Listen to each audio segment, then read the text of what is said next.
Hello, this is your wise ass astrologer, but who I am is not important right now. With the sun now in Aquarius, what's important is who we are as a collective. So with Aquarius, we have to highlight the human condition. But there are other planetary factors right now that are questioning your human condition. And the question these planets are asking is, what is the reality of your evolution? That seems like a simple enough question, right? Especially when phrased that way. What is the reality of your evolution? Well, the answer to that right now is that the reality of your evolution is that you will be a lazy fucker if you don't set goals for yourself. So sign up for Salvation today. It's part of the human experience that affects us all. To work on saving ourselves from evolving into lazy fuckers. That's the human experience. See, all of these planetary factors are contributing to our human experience as a collective. Say you, say me, say it together, naturally. So naturally, Lionel Richie and I should tell you what these planetary factors are. No need to keep secrets from my audience. If Mars was in Scorpio, I would not tell you the planetary transits. But Mars is currently in Capricorn, so I have to act responsible and tell you what is going on in the sky and shit. And in addition to Mars being in Capricorn, and Mercury being in Capricorn, Venus is now in Capricorn. And Venus entering Capricorn has really changed the overall energy of the sky. And as much as Venus in Capricorn loves minimalism, it has to accept this lovely flowing threesome it is in with Saturn in Pisces and Jupiter in Taurus right now. And Venus in Capricorn might say it is too minimalistic for a ménage à trois. And fair enough, but if that's the case, think of it as a threesome with a monk and a priest. A beautiful threesome with knowledge and discipline. And if you give in to temptation, and anything more happens, don't worry, Venus in Capricorn. I will keep your beauty looking respectable. I'm a Scorpio. I won't tell anybody. Don't worry, Venus in Capricorn. God forbid your beauty isn't respected. But anyway, this dance is happening because Venus in Capricorn is both ruling and trining Jupiter in Taurus right now. This is a very easy and harmonious energy for flowing love. And they are both also involved in a dance with Saturn in Pisces, which is acting as kind of a mediator. Saturn in Pisces is in a sign ruled by Jupiter. Venus in Capricorn is in a sign ruled by Saturn. And Jupiter in Taurus is in a sign ruled by Venus. And so it goes around in a circle. And the fact that they are all making either trines or sextiles right now only makes this dance more flowing, in a triney and sextile way. So yes, this is a dance of circles between the Pisces feet, the respectful Capricorn knees, and the Taurus voice and tongue. So guys, show some respect towards your woman by getting down on your knees and moving your tongue in circles until she sings. Jupiter in Taurus teaches us that if it's getting you to where you want to go, keep doing what you're doing. Like really, if the circles you are making are working, keep on that path. Don't stop doing what you're doing until you hear your woman sing that the promised land has been reached. Build love that will sustain over the long haul. Build up your artistic qualities and beauty so it sustains over the long haul. We must allow that this is a process and not get flustered by this process. We sing, cajole, exhort, until our repeated vocal encouragement reverberates off of the floor and builds up the foundation we are looking for. But Jupiter in Taurus has to be patient. Once it is bored with seeking gluttony and hedonism, just exhausted, completely exhausted, it then accepts something that is practical and sustainable, with the understanding that we have worked hard to build something beautiful in our lives, whether it's music, love, or art, and it's only natural that we want to sustain it. That's where Saturn in Pisces comes in and works its magic. But we have to accept that we have a foundation at our feet that is worth sustaining. We also have to accept that we are part of something larger. So put your foot down on the sustain pedal of the piano and be part of the larger ambient light that springs forth. This last part is how the Sun in Aquarius receives the Saturn in Pisces energy, as Aquarius is also ruled by Saturn. Venus in Capricorn with Jupiter in Taurus is telling us to be responsible and to not let peer pressure shape our philosophies and broader outlook. And if we are both sensitive and responsible when building our ideas now, they will have staying power and be accepted as Aquarian ideologies for the greater collective. Putting forth our ideas will save us in some tough spots, but we have to respect and value the time it takes to both develop and verbalize a solid viewpoint, and not change our beliefs because we are afraid we won't be taken seriously. That's what Jupiter in Taurus is teaching us right now. If our love has firm roots, how we move forward with that love should be organic. We don't need an inorganic path to fulfillment circling our life as we try to move forward. We will eventually get exhausted of that bullshit and move on. And for those who currently have Jupiter transiting their second house and are getting exhausted with paying a fortune for organic food at the health food store, I want you to know that my wise ass understands what you're going through. Because Jupiter in Taurus can go on raw and organic food eating tangents, trying out food for wisdom, inspiration, and perspective. And as it combines with Saturn in Pisces, we will continue to be committed to the cause of salvation. Especially as kind of like a homeostasis and evolution for the Earth, preserving wildlife and natural habitat and shit, and being a savior like Noah's Ark, man. Venus had been in Sagittarius, so let's briefly reflect on the mutual reception Venus had been in with Jupiter in Taurus. Venus was in Sagittarius, which is Jupiter's sign, and receiving the energies of Jupiter in Taurus. And Jupiter in Taurus, which is Venus's sign, was receiving the energies from Venus in Sagittarius. And that was an energy where we are seeking to understand why we are snack-bound in life. What is the meaning of it all? Just stuck constantly seeking to understand what we were consuming in our boring marathon and why. Why are we not just robots who can accept a program to eat efficiently and robotically?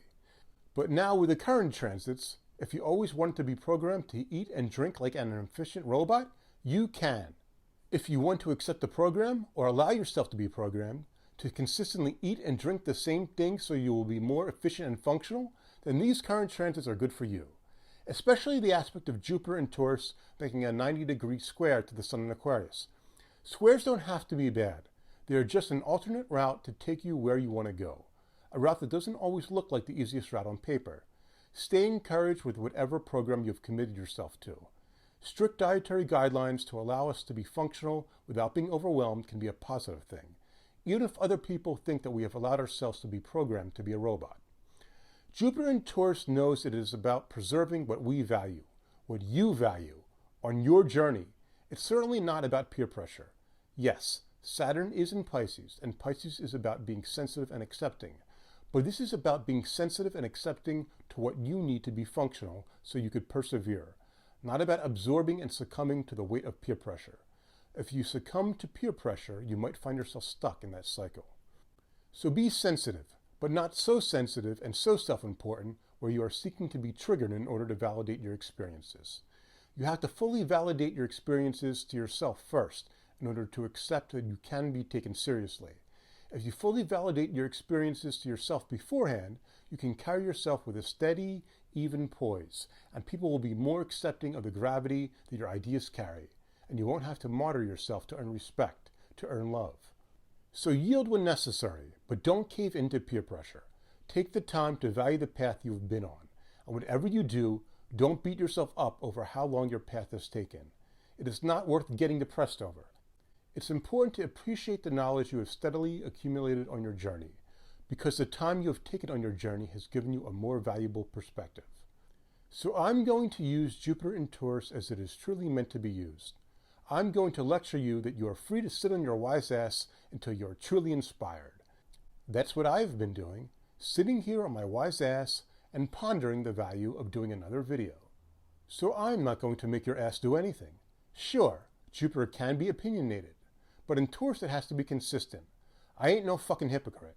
But in Taurus it has to be consistent. I ain't no fucking hypocrite.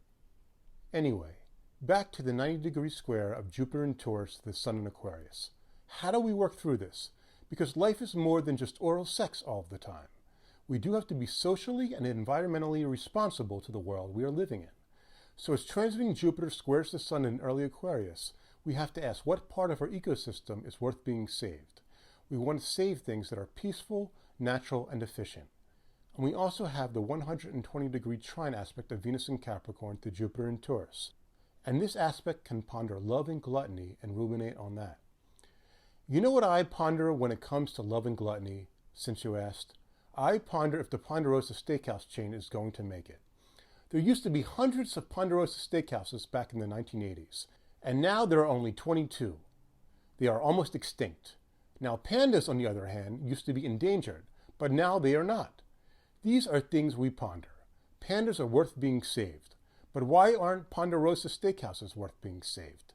Sure, pandas are big, happy, peaceful Jupiter in Taurus creatures that would feel out of its element at a Ponderosa Steakhouse.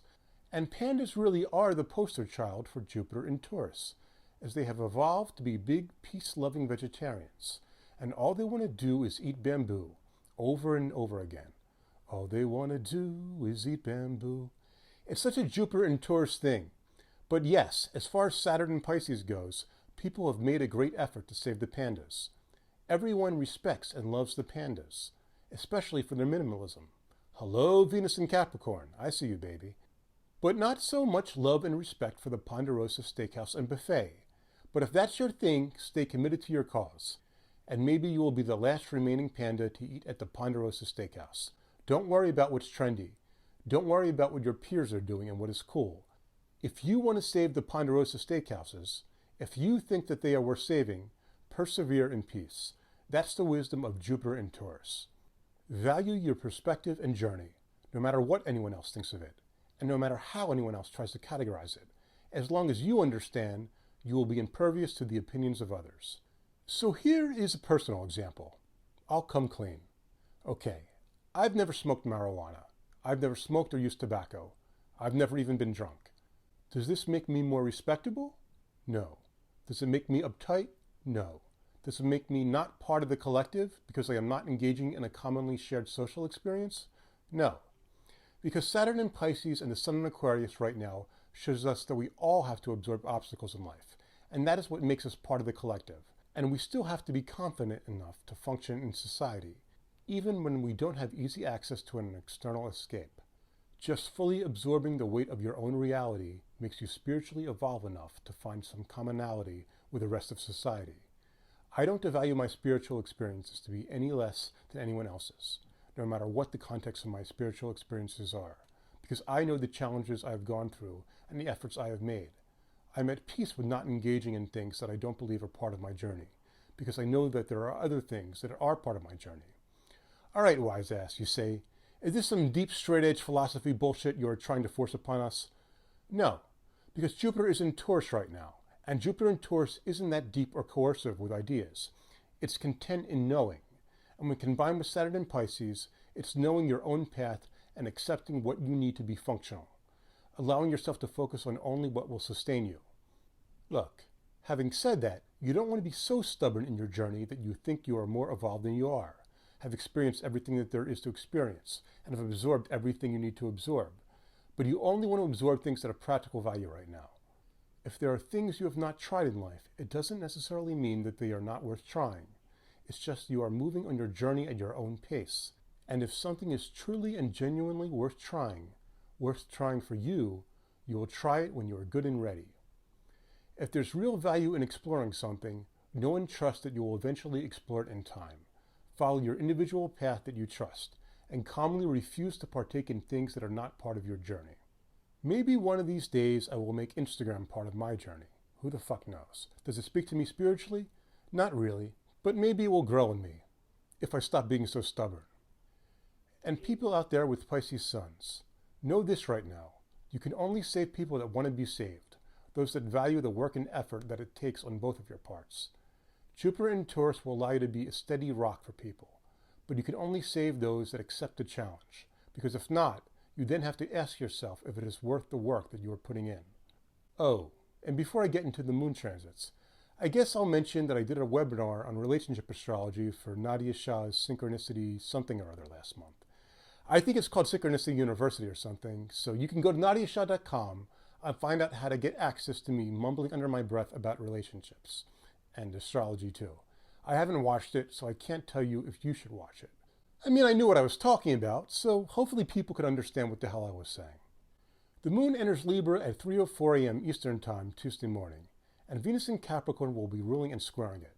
Be calm, sensitive, respectful, and nice, and think twice to make sure you are respectful and nice. Be certain that you are not out of bounds. Think twice, be nice, concise and balanced, concise and balanced. Respect the feelings of both parties. Take balance seriously, and being consistent will help you not take sides in disputes between two people. And the moon in Libra does feel the mood of the kidneys. And it's not that it is disrespectful to piss all over people. It's just that if you care enough to piss all over one person, you have to care enough to piss all over the other person equally. And if you don't actually know two other people, because after all, Venus in Capricorn loves minimalism, and it's just you with yourself to care for, well, if you piss down one leg, you have to piss down the other leg to balance things out. Though really, I don't recommend that. A more responsible and respectful way to care for yourself is to put some cream containing urea on the Venus and Capricorn knees if you have dry skin. The moon enters Scorpio on Thursday at 3:36 p.m. Eastern Time. And with the Capricorn Mars energy, allow yourself to respect the depth of your feelings. Communicate how important your feelings are, especially your sexual feelings, even if it's just to yourself. The Mercury-Mars conjunction in Capricorn will help with this, but nothing over the top in your words and actions. Maybe a very cool and understated passion that is implied by how serious you take what you're doing, and the word will get around that you ain't no joke. So be calm and sensitive, yes, but there's still a certain gravity in words and communication style that will command respect, and fools won't fuck with you. Now, as far as the people or things you do want to fuck with, respect the process it takes to build sexual chemistry. You and your carpenter fuck buddies can build your orgasm from the ground up, and when you may have Mars and Capricorn standards for your orgasm and orgasm building, be humble, and don't act like your orgasm is the most important skyscraper in town. The journey for knowledge continues with the moon entering Sagittarius at 1:28 a.m. Eastern Time on Sunday. But remember, don't allow yourself to feel peer pressure to eat or drink what you don't want to eat or drink, or else you might be stuck at the buffet or at the bar. Only imbibe if it pleases you. This is your journey. Respect that. And try not to bore people by sounding like a self-important academic. Mercury moves into Aquarius on Monday, February 4th at 12:10 a.m. Eastern Time. Be aware of how all the systems in your orbit are coalescing into something, and if you accept it and allow it to happen, it will be something that makes sense. The moon moves into Capricorn February 6th at 7:08 a.m. Eastern Time. You are very important, and you should be respected for your efforts. Nothing more to say. The moon enters Aquarius on February 8th at 8:59 a.m. Eastern Time, with a new moon occurring at 5:59 p.m. that evening. You're not that important. We are all important. Really. We are. Can we accept that we are all important?